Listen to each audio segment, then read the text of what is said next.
Tingnan nyo gano'n sila ka-aksaya ng plastic. Dalawang product, isang plastic. Itlog, isang plastic. Saya masyado ng plastic. Manok, isang plastic. Dami ng plastic. Prutas. Almost done.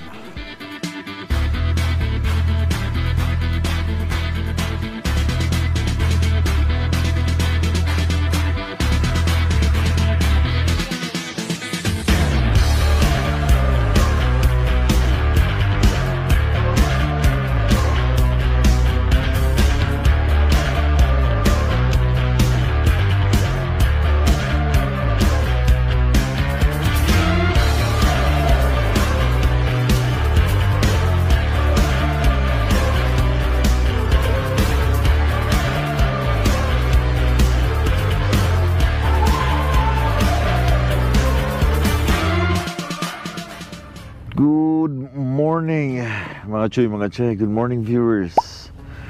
Good morning internet. Good morning Wyoming. Oh, sarap ng hibernate. Hindi ka gigising na maaga dahil ilaw pala. Wala ka naman biyahe today. Pero meron akong gagawin, grocery, Walmart, malapit lang yung Walmart dito. Sarap ng hibernate. Ang pwesto ko dito.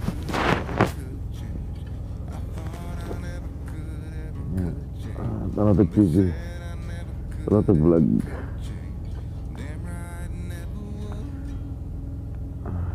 Sarap na tulog.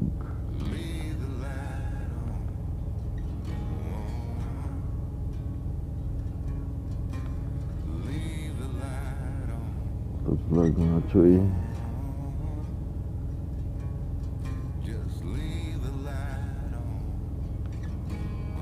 Okay. Yeah, good morning sa tanan. I'm uncomfortable and need extra hydration. Developed with Maya ako pabangon, magkakape. I think meron pa akong kape dito. Then wala akong tinapay. Lilista ko pala yung aking mga bibilhin ngayon. Ano ba akin? Yeah, lilista ko yung aking mga bibilhin. Dalawang tubig, tinapay, extra na unan, isa. Prutas, apple, orange. Pwede ako bumili ng orange. Ano ba?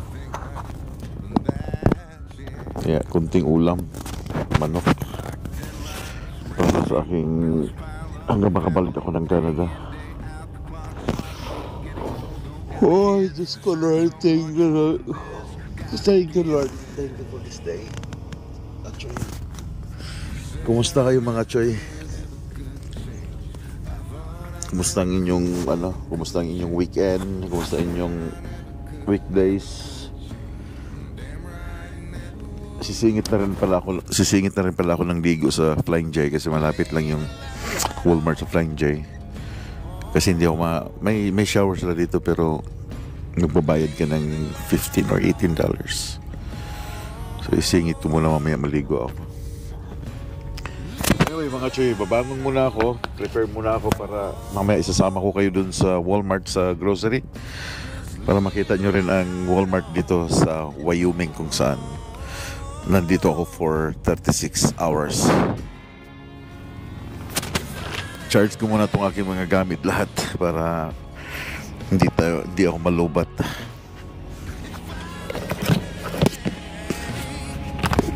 Paano babalikan ko kayo mamaya? If I'll ever change, if I'll ever change, if I'll ever change,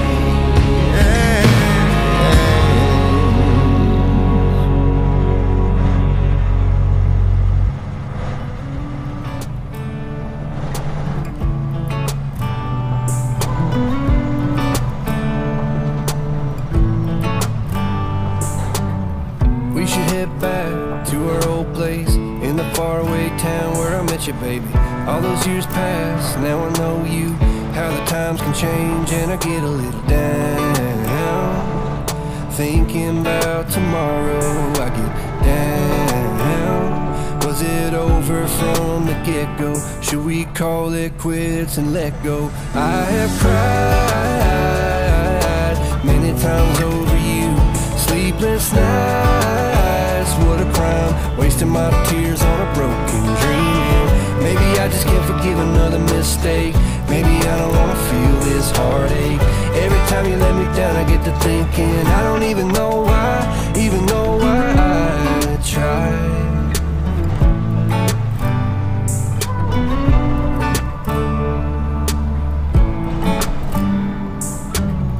Is it just me? Do you feel the same? Were you up all night thinking you should maybe go your own way? Or should we stay? Try to make things right, cause I get a little down. Thinking about tomorrow, I get down. Should we call it quits and let go? I have cried many times over you. Sleepless nights, what a crime. Wasting my tears on a broken dream. Maybe I just can't forgive another mistake. Maybe I don't wanna feel this heartache. Every time you let me down, I get to thinking I don't even know why I tried. Yeah, I don't know why I tried. Yeah, I don't even know why. Yeah, I don't know why I tried.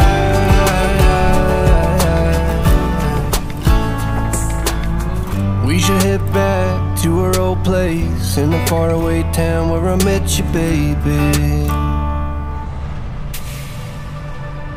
I have cried many times over you. Sleepless nights, what a crime. Wasting my tears on a broken dream. And maybe I just can't forgive another mistake. Maybe I don't wanna feel this heartache. Every time you let me down, I get to thinking I don't even know why I tried. Yeah, I don't know why I tried. I don't know why I tried.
Meron pa pala akong headset.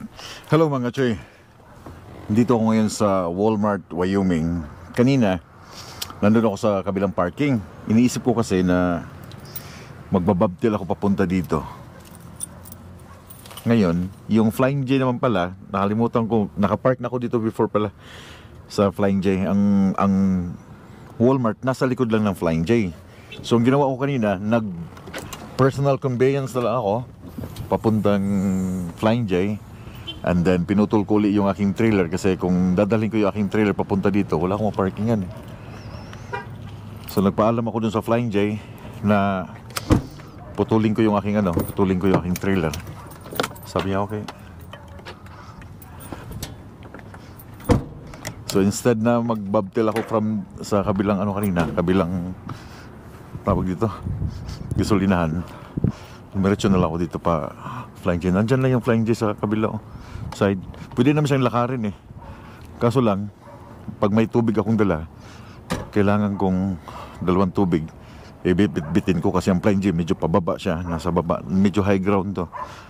Paano ko lalabas or dadalhin yung tawag dito? Tubig. So nagputol na lang ako ng trailer. Anyway, welcome sa Walmart dito sa Wyoming.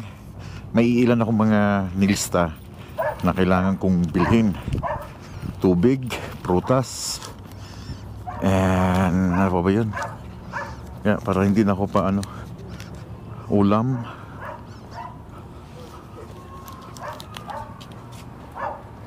Oh, here. Tara. So, ang Dollarama nakarating dito. Lalagyan. Oh, pangit naman.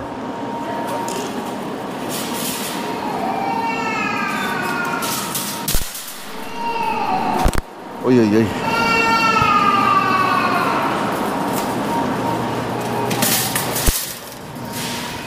Grocery time. Diba nakakarating ka ng mga iba't ibang Walmart sa Amerika. Ang saging man, saging. Kailangan ko ng saging. Hey. Hey, hey, hey. Wala silang saging. Manok, may manok na doon.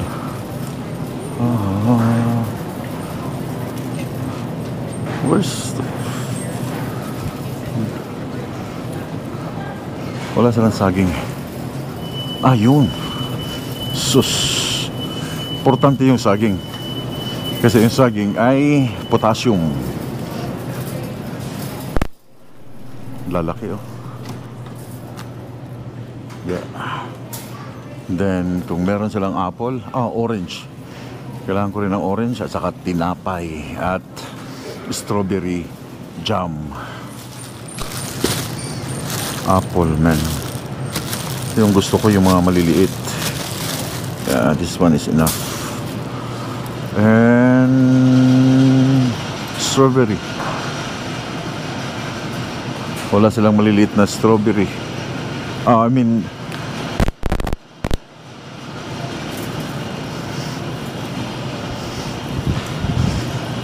Orange pala, walang maliliit. Grapes with seeds. Yung walang seeds, man. Seedless ba?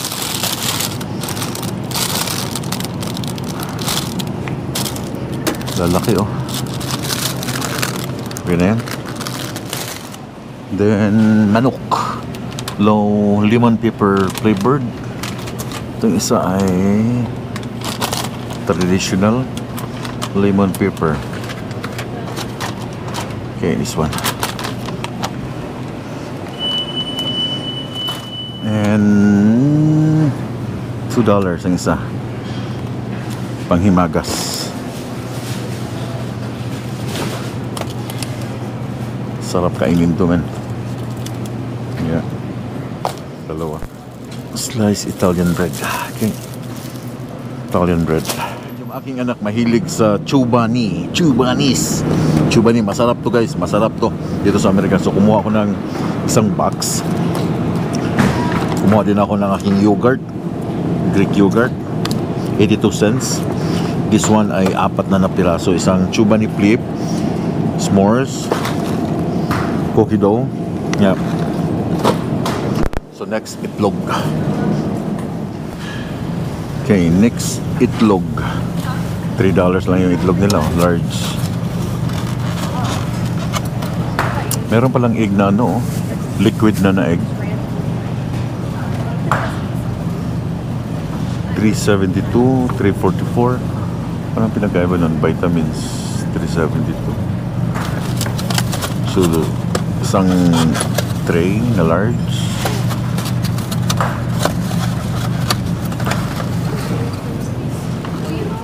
Ito na siguro yung isa.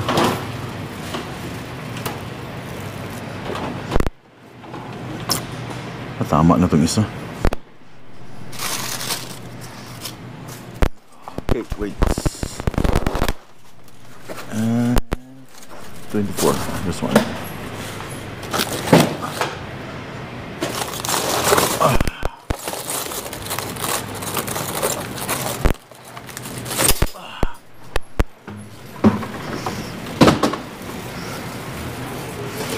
Okay, meron akong tubig. And next is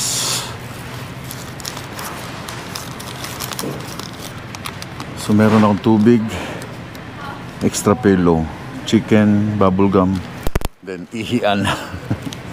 Kailangan ko ng bagong ihian guys, tinapon ko na yung luma eh. And of course, hindi mawawala ang salt and pepper, $1. Chicharon. So this one is original. Meron siyang hot and spicy. $2. $2 una. Yan ang nakalagay yung chicharon. Chicharon. So kailangan ko ng salt and pepper. Then isang hot and spicy. Yeah. Okay. Uy, Superman, no? Ang ganda nito, ah. Uy. Ang ganda niyan, men. Bili ako ng isa.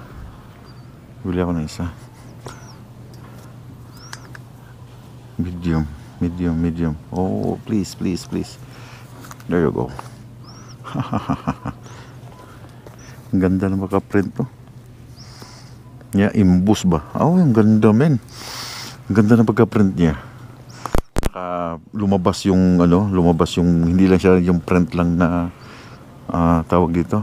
Kagaya nito na print lang. Ito siya naka-imbus. Ganda, oh. Wow, ang ganda. So, isang Superman.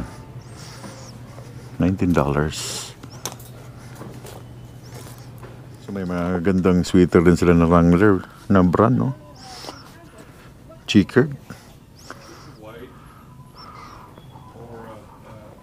Walang nakasell na mga walang nakasell na mga yellow tag eh. Nothing. So anyway, nakakuha na ako ng isang Superman na sweater. That's okay. So ang pupuntahan ko na lang ay saan? Pulo. Medyas meron na ako. This is $44. Marami akong jacket na pang winter time. So yung Superman gusto ko. Nagustuhan ko siya. Yeah. Sana hindi siya liliit. Nako, Tams, wag mo tong i-dryer ng i-dryer. So now, pag bibili kayo ng pang winter na pants, guys, ito maganda. Pero may price lang siya. Hindi nagsisell dito. $32. Yung may wool sa loob. Okay? Yan, may wool sa loob. Maganda to siya. Mainit. Tapos samahan nyo ng yung long johns. Kagandahan niya. Maliit siya sa baba. This is black. Meron din siyang brown. Brown is Wrangler. Then meron din siyang camouflage. Look inside. Oh, fleece line. Ito yung sinasabi ko na 30 to 30. Ito maganda. Yung size niya, sakto lang. 30 to 30. 30 yung length. Maganda rin tong black. What's the size? 30-30. And 30-30, 34, 34-30, 36, 36-30, 40. Hindi ko alam kung anong size nito. 30-30. Ito yun. Ito yung size ko. Yan. Meron siyang lining. May ano siya dito sa loob. Maganda to panglaban sa lamig. Then the brand is good. Wrangler. But the price is good. Nakakalito yung Walmart na. Laki. Hindi mo alam kung saan mo hahanapin yung mga kailangan mo eh. Luwag. Ito yung sasabi ko guys, may mga clearance ba sa US. Yun know? Magkano ito? Clearance ito. Naka-clearance siya. Sorry for that. Yan o, mga $3. Magkano clearance ito? Active boxer brief. Yan, mga pants $9 no? T-shirts. Ito yung mga old stock nila ba na alam nyo hindi nabibinta. Tapos glow in the dark what's this? Medium. How much? Friday the 13th. Yung sinabi kong 24 inches na TV dun sa the largest truck stop. Diba 200 plus yung price niya. So 200 plus, ito na nga 200 plus 50 inch na nga 228, but yung 24 inches nila 224. But look at the difference of price. TCL nga lang yung brand niya, but 50 inches 200 plus na siya. Hanap tayo ng 24 inches na TV. 248 55 diba? Mas murang mamili sa Walmart 75 inches 4K Ultra HD Philips with Google TV 398 diba? Yung sinasabi ko na sa mga big truck stop huwag kayong bumili agad ng mga doon, mga gamit. Doble yung price nila. Yes, doble ang price. Walang 24. Okay, nakita ko yung 24 inch na 24 inch na TV guys. Ito yun I think this one 27 nga siya TV ba to? Yeah, look at that. It's $89. 27 inch glass diagonal TV ba to or hindi pala, parang hindi TV to $1 million. Naka siya, Black Friday. Diagonal Ultra Gear APS. Okay, dito ako sa microwave ngayon. May sinabi sa akin yung isang driver na microwave na 3-in-1 gallons yung brand. Meron na siyang microwave, meron na siyang air fryer, meron na rin siyang oven. Gallons ang brand. So 3-in-1 na siya. Pwede ka nang, hindi mo na kailangan magluto doon sa loob ng truck, but gagamitin mo na lang siya sa microwave, no? Doon ka na ng gusto mo ng steak, pork chop. Gallons yung brand. Gallons. Ito yan microwave plus air fry. Pero kulang to. Ito na nga. 120 tama. Auto cook, auto reheat, true convection oven. Ito siya. Okay, microwave yan Microwave plus air fry plus convection. 3-in-1 multifunctional appliances. Pwede siya sa bahay. Pwede din siya sa truck. Parang malaki siya para sa truck, man. Yeah. So, ito siya. Sabi nung driver na kausap ko, sabi niya sa akin, hindi mo na kailangan magluto sa loob. Air fryer, nandyan na sa lahat. Yan Okay. Meron kang pork chop na lulutuin, ilagay mo na lang dyan. Hindi mo na kailangan para mabaho yung loob ng truck mo. But $120, not bad, man. Iba din siya, retro oven. Yeah, so masyado lang siyang malaki. I'm not sure kung pwede sa bahay to. Sa bahay pwede siya. 9.9 cubic feet. Malaki. Kasi sa truck kailangan lang ganito eh. Mga maliliit lang sa truck. Yeah, yung mga ganitong size lang sa truck. Oh. Means this is $65. $65 pero 9 ilang cubic to? 7. Yeah. Yun, sobrang laki. Pambahay, pwede yun mga choy. Kita nyo ron yung itsura niya. Microwave, air fryer, and convection oven. Good deal na yung 120. Anyways, so yan lahat ang aking napamili. Walang McDonald's eh. Yeah, lahat. Ang dami no. Instead, prutas lang yung bibilin ko, around mga $50. But nadagdagan ng mga extra na holy moly. Anyway, gutom na ako. Wala silang McDo dito, men. Love.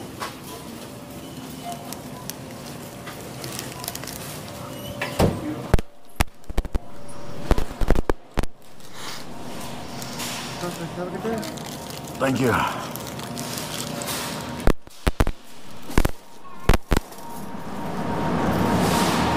Ta-da-da! Nandun si Bordagolo sa labas. Done here. Then balik na ako sa truck para tapusin tong aking mga pinamili. Oh, I mean, ikakarga ko yung aking pinamili. Lako, si Bordagol, man, nandun sa gitna talaga. Ang daming tao. Daming tao. Wala kang makita mga letter I. Puro mga letter A. Okay. Tapos na ako. You have 8 hours and 0 minutes of remaining drive time.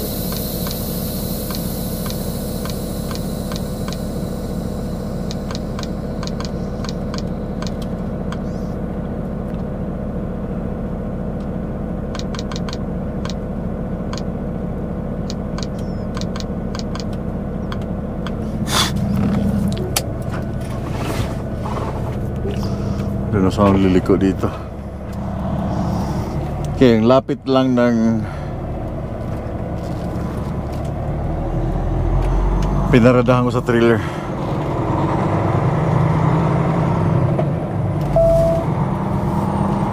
Grabing init ngayon sa Wyoming, man. Saan ba ko lalabas?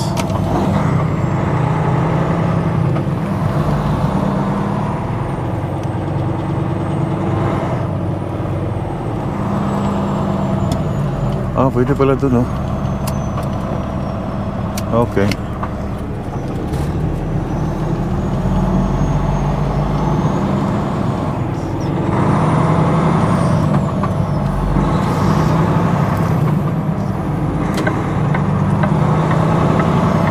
Ang laki ng Walmart nila. Lipat na lang kaya ako ng Amerika, no? Parang sarap tumira sa Amerika eh.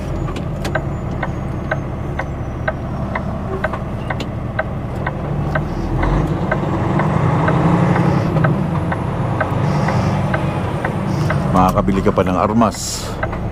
Allowed kang bumili ng baril.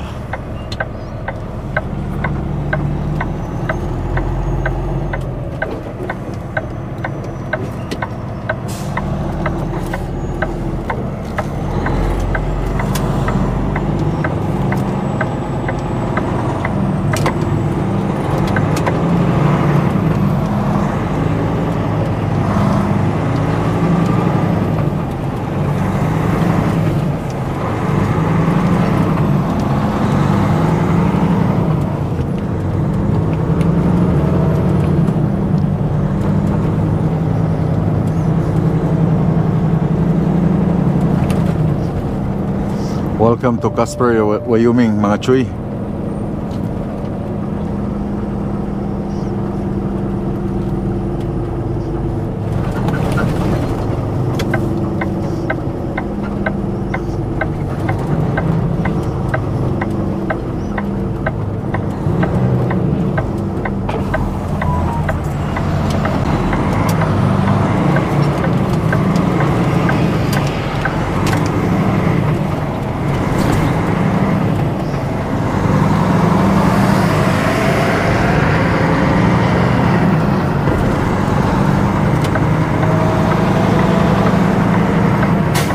Ito lang, Flying J.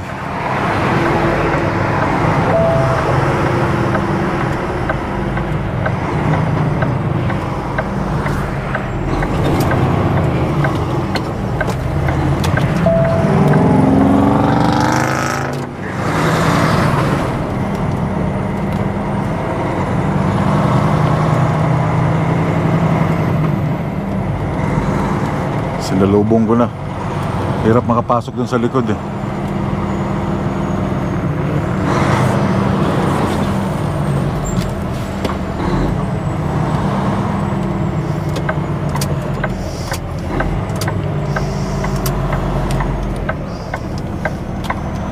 So yung Walmart nandyan lang sa likod. Pwede mo siyang lakarin.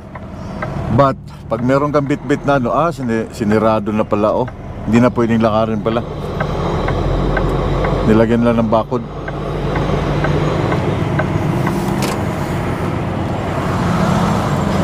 Yan, dito lang yung trailer.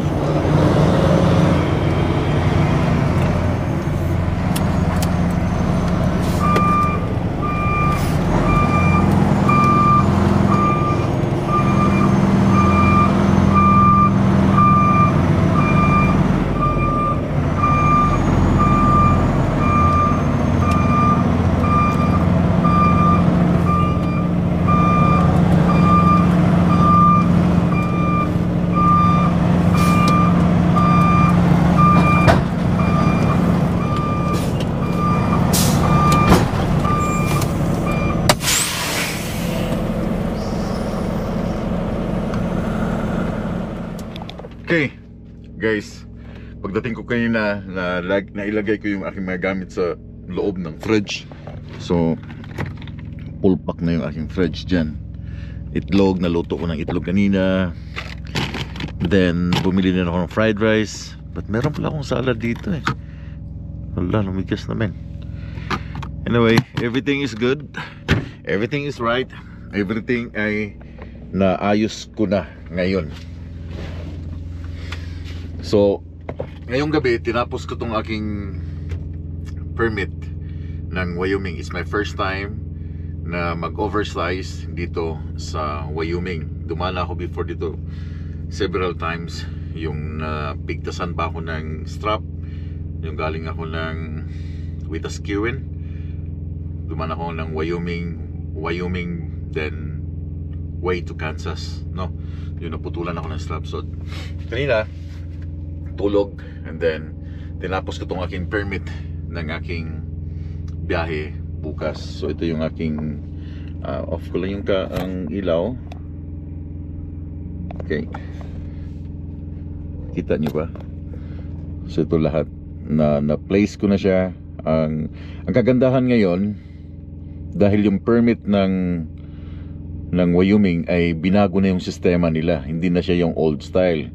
So meron na silang computerized na sila. So parang style na ang kanilang ginagawa. Style, nadadaan pala ako ng gilid. Gilid tama nga. Gilid 14 ng gilid, then I-90 turn right, then merge ako dito sa bypass road. Then Garner Lake bypass, turn right again sa 50, and then 44 miles papuntang border ng Montana. So asset ko na siya.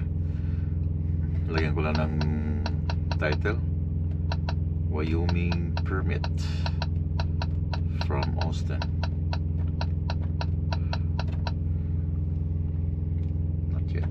So yun nga ang yun nga yung kagandahan, kasi nung nag-oversize pala ako dito before, pero bypass lang kami, hindi kami kumuha mismo sa loob ng Wyoming.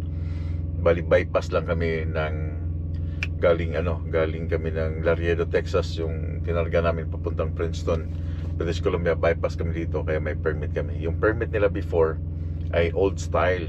Okay, hindi ka pwedeng mag-request ng permit na on the way ka. No, kailangan mo talagang tatawag sa tatawag ka sa sa port of entry ang tinatawag na doon. Tatawag ka sa port of entry na ito yung truck number ko, ito yung trailer number ko, ito yung aking load, and then bibigyan ka lang ng number para pag in case na i-shutdown ka dyan or matigil ka dyan sa highway ng mga state patrol, meron kang number from DOT na nakatawag ka na binigyan ka na ng permiso. But yung permit talaga na gagamitin mo all the way ng iyong route ay titigil ka mismo sa loob ng timbangan. Susukatin nila yun, titimbangin nila yun, and susukatin lahat ng dimensions mo, tsaka ka palang bibigyan ng permit before. Tapos yung permit nila pangit, number, comma, number. Ngayon bago na, iba na yung permit nila. Ano na, from this one, tapos may miles nang nilalagay. 3 miles turn right, 2 miles turn right. So which is good, nag-approve na. Before tinanong namin sila, bakit yung kayong nasa Wyoming, tinanong ko to na ganito pa rin yung sistema niyo, yung permit niyo kailangan dito pa kunin, hindi kami pwedeng mag-advance ng permit para malatag na namin yung aming dadaanan. Ang pagkuha daw ng permit,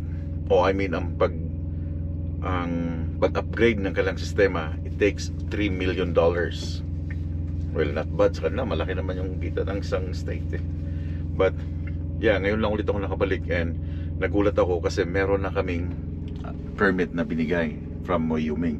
So kaya ngayon nagawa ko itong aking route ngayon, nalatag ko na lahat, tinitingnan ko na yung kung saan ako liliko. Pero meron akong pilot bukas. I don't know kung ilan yung pilot ko.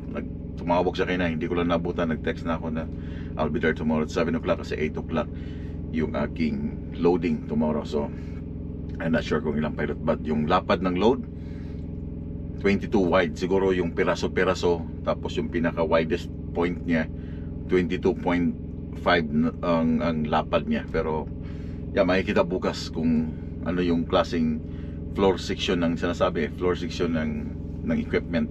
So putol-putol kasi ang ginagawa dito mga choy, then doon yan i-weld ulit pagdating sa Canada, kasi hindi pwedeng yung isang 42 feet wide na dump box ng isang mining truck, hindi pwedeng i-travel yan ganun kalapad, 42, diba? 42 wide. So sakop mo na yung halos 2 kalsada plus sobra pa. Okay, kasi yung isang length ng yung interstate highway, yung length ng dinadaanan ng truck, that's ayan ay 13 wide yung length niya. Okay, ito yung second lane, basta interstate highway 13 wide. So kung divided highway na interstate, so 26 wide, 13 sa fast lane, 13 sa second lane, 13 sa third lane, kung 3 lanes, no? And then sa secondary highway, that's 11 wide yata, 11 wide or 10 wide yung sa secondary highway na ano. Kaya mapapansin nyo, makipot. Sa interstate highway, malapad yung space ng isang lane. Kaya nasa na ba ako? So yun na meron ng permit na tingnan ko na lahat, na plan ko na, nalatag ko na. So ready na ako bukas. It's my first time na magkakarga dito at merong pilot dito, kasi nung dumaan kami before dito wala kaming pilot, by ourselves lang. Nakaroon lang kami ng pilot pagdating namin ng Idaho. Okay, pagdating namin Idaho, doon lang kami nagka-pilot. But yeah, let's see tomorrow kung anong kahihinat na ng biyaheng ito. Ang biyaheng ito ay all the way hanggang Fort McKay, Alberta. Fort McKay. Then tatawid pa kami ng border, ganun kalapad, 22 wide. Kailangan ko pang call a friend sa mga ganitong bagay. But anyway, bibitawan ko na kayo dahil hanggang salamat sa inyong pagtanaw. Today is Sunday ng gabi dito sa Casper, the Friendly Ghost, Wyoming. Kaya tatawag kong the Friendly Ghost kasi nga Casper, di ba? So bibitawan ko na kayo. I hope you guys enjoy your weekend and have a good week days ahead sa inyong mga trabaho, inyong pamilya, pag-ambing mo talan. Maraming salamat sa likes lang kailangan ko sa inyo, and then comments. Pag-ambing mo, good night, and we'll keep on tracking.